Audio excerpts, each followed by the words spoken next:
come from a city in India called Calcutta.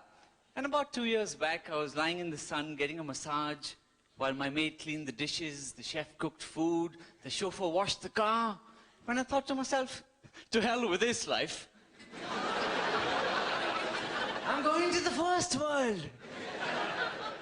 It's a shared flat with high council tax. In an up-and-coming part of Hackney for me. For those of you who haven't been to Hackney in London, it truly is a shithole. But yeah, frozen food, Russia and the underground network, terror threats every day. I'm living the dream. And given the weather in England, I'm living a wet dream. But I have been making efforts to settle down, integrate, be more like a Londoner. I've bought this charity wristband. This one's against child labor in factories that manufacture charity wristbands. Truth is, I came to this country to find a proper job. Only I've got here and found that all the jobs are going back to India.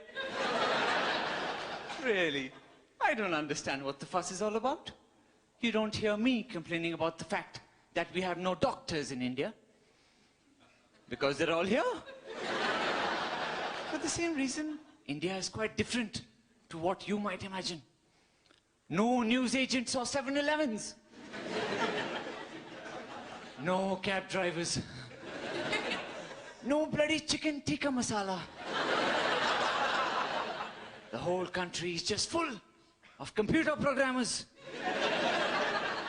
and call centers. I mean, I was walking on the road in Delhi last month. There was this beggar sitting there. So I'm about to give this fellow some money when suddenly the mobile phone rings. So I'm looking to see where my phone might be, and this fellow whips up a mobile phone. To give him some credit, a homeless guy is not exactly going to have a landline. But then he throws off his blanket and there's a laptop computer there. And he talks into this phone. Customer service. This is Christopher speaking. I know this fuss about you come over here, take our jobs. What a load of rubbish. We could take your job sitting at home.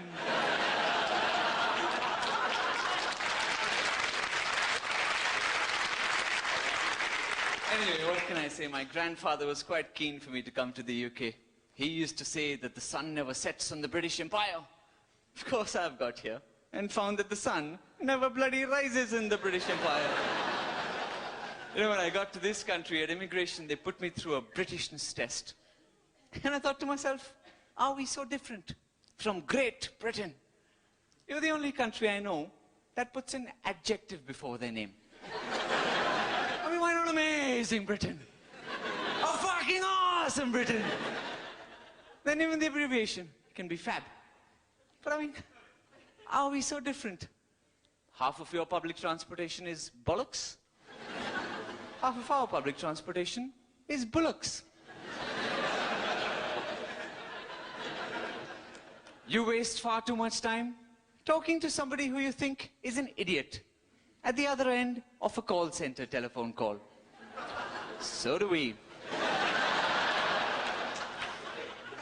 You show sex in your movies. We show men and women running around flowers and trees. Yet we've hit a population of 1.1 billion.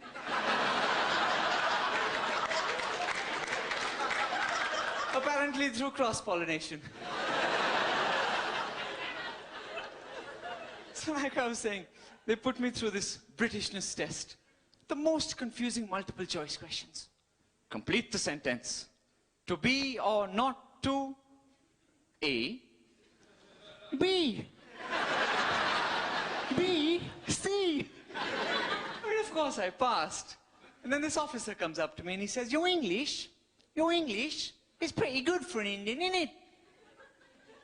So I said, well, you're not doing too bad yourself. For a man with no career prospects and a looming pensions crisis. By the way, it's not in it, it's isn't it, asshole. You see, You can't afford to mess with us Indians. You may have ruled us for 200 years, but you didn't expect us to follow you back, did you?